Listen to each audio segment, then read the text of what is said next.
Okay, Ram Prasad, a bee expert, will now tell us little bit about stingless bees, do's and don'ts, and about that stingless bees. That is called Tetragonula. tetragonula Yes. species. Yes. And so, in the earlier video, we covered that there is only one species that is usually used for this purpose. That's that tetragonula. Other species, either it has not been studied properly, or taxonomists and zoologists haven't done sufficient work. Maybe it's a variety of. And it may be very detailed work which ordinary people cannot make out also the differences. Correct. Yes. Yes. So now the people who want to keep one of these hive, one of the thing is what kind of location is ideal. Some 3 or 4 points if you say what is the kind of situation that the bees like to be successful colony. Yes. So one thing is they demand shade, Ah, shady environment as we can keep Cool- under cool and shady. environment, yes. ah, So natural shade is actually ideal under the tree. Tree, Is better, or else we can hang them along the roof, under the roof. That is partial or full shade. So that means afternoon sun and all shouldn't fall on the No, hive. no. It's not it has good to for be the not good for the hive. Yes. So and at the same time, we have to make sure the the place where we're keeping the colony should be away from the rainfall. So no rainfall. Rain shouldn't fall. So protection from rain and Rain. then direct harsh sun. Harsh sun. Yes. And water source for them to drink should be how far? So they can fly around 500 meters distance. So they find good water source.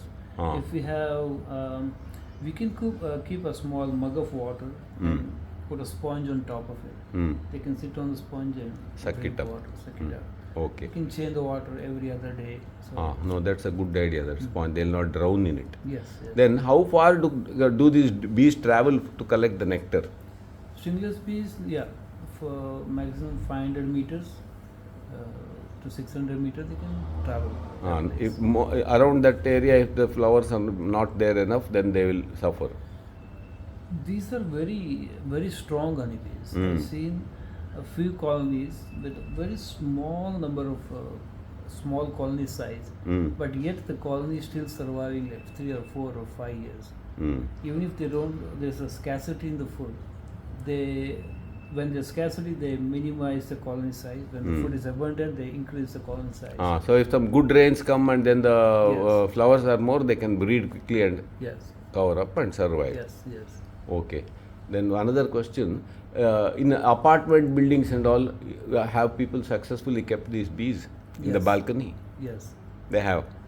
Some people, yes, but if they're not okay with honeybees, or maybe they may get sometimes irritated because once or twice in a year, the colony they like to produce a new queen bee and they abscond the place.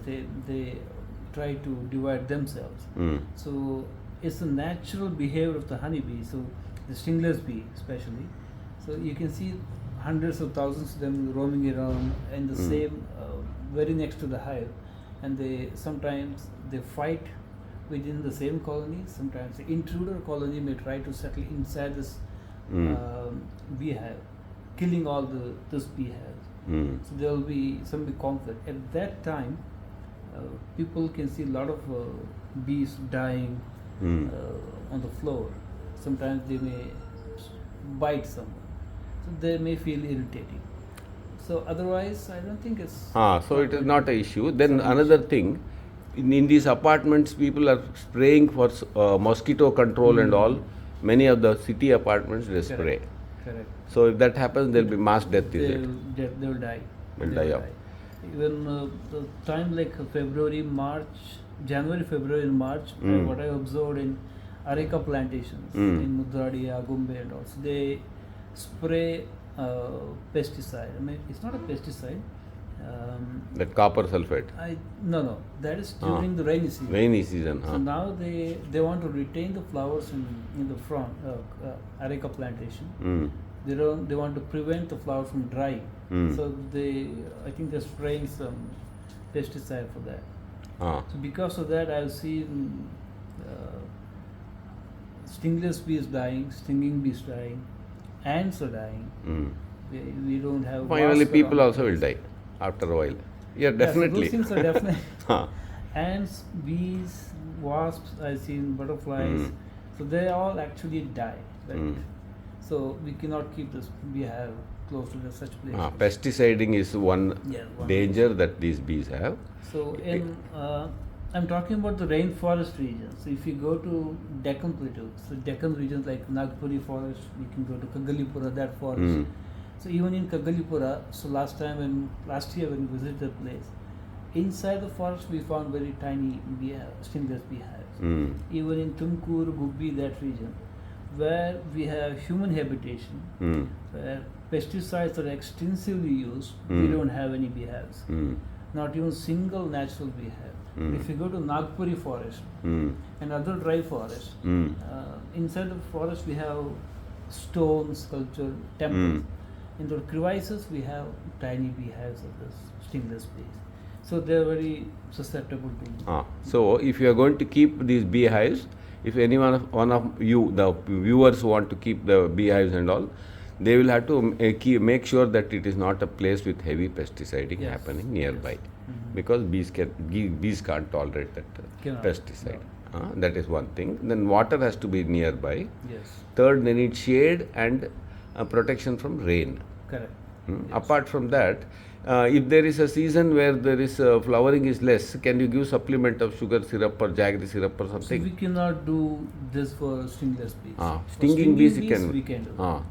There are many different methods you can feed them. People feed them sugar solution. Some people give them only jaggery. You can give them jaggery inside the stinging beehive, so that they can finish the jaggery within 3-4 days. You can get the sugar from there. But stingless bees, no, we cannot do that.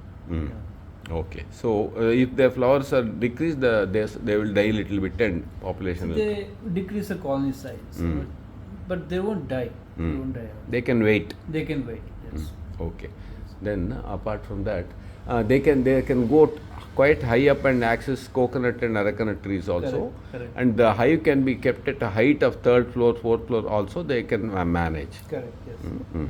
Because I wanted to keep here in my balcony. Then I thought 4th floor, maybe they're so small and delicate, can they fly up and down? I was thinking. Because I have seen, so when people cut down few teakwood trees, so there are a few hives above like 25 feet high.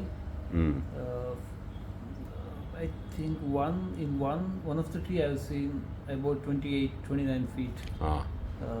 There was a So hive. that is a proof that Yes, they can manage, they can manage, at yes. height also. Yes. Okay.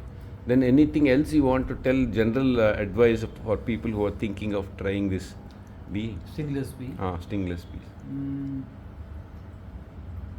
So if you're looking at the quality of the honey, so we want to consume, but I don't talk about quantity. The quality of the honey we are consuming, because I talk about quality because, as I said before, the way the structure of the hive, they build the structure is completely different. They collect the resin from the tree, different species of trees, and they build a small pot, one above another. Because of the resins come from different species of tree, which is believed that the honey is highly medicinal. In the taste also you can make Taste a is taste completely in it. different, yes. And they can, and over time, maybe if the honey is stored more than 1 year in the same hive, so it's usually it gets crystallized. But you can actually taste the crystallized honey. It's very tasty, much tastier. So it's very good to just keep beehive in a place, and we can harvest honey once in a year if we have very good environment, flowering trees, shrubs, and small herbs around is good for them. Mm. But we think all of them are weeds in our yard, but they're all actually good for these honeybees. Weeds also, the flower of weeds can be good source of honey. Good source of honey. And one hive can be harvested usually once a year in the January, November February. to March. November to March. February, March. And a good hive will produce about 1 to 2 kgs. 1 kilogram at the maximum. 1 kilogram. And at present, 250 grams. uh-huh. Depends on the size of the colony. Okay, so around approximately 1 kg can be 1 harvested. kg can be harvested. And in the market, what does that 1 kg cost? Suppose someone wants to buy, they don't have. So previously, like 2 years before, I was selling it for 3,000 rupees per kilogram. That is Now the going price- rate. Yes. So 3,000, 4,000 and all. Market is there because I myself love that honey. And my own experience, it has different medicinal properties from that stinging bee. Yes. What I found, that big one that is there in that big buildings and all that stinging, frightening Apis variety. rosetta. Head-jenu, we call it. ಹೆಜ್ಜೇನಿಂದು ಜೇನು ಸಿಕ್ಕಾಪಟ್ಟೆ heat the body. Body heat. That other one, that normal stinging one, what people keep, that one is that is somewhat better, less heating. And this stingless bees honey is the most least heating and quite cooling to the system. Probably because the temper of that bees itself is not so ferocious. Maybe they contain some elements that is making it like that. And taste also is different. Taste is much better. Taste is quite different. Yes. Then about 1 kg can be harvested, and then it can be divided once a year, isn't Once it? a year, Around yes. that. Huh? It depends on how many queen bees you have. If you have 3 queen bees at a time, you can make 1 hive into 3 Mm. or 4. It depends. So But average 2 to 3 hives can We be can made. make. Huh? Okay, so now this is the second video. We covered another almost 10-11 minutes. Third video we'll do where we discuss about how you can help people who are interested in this piece. Okay. Okay.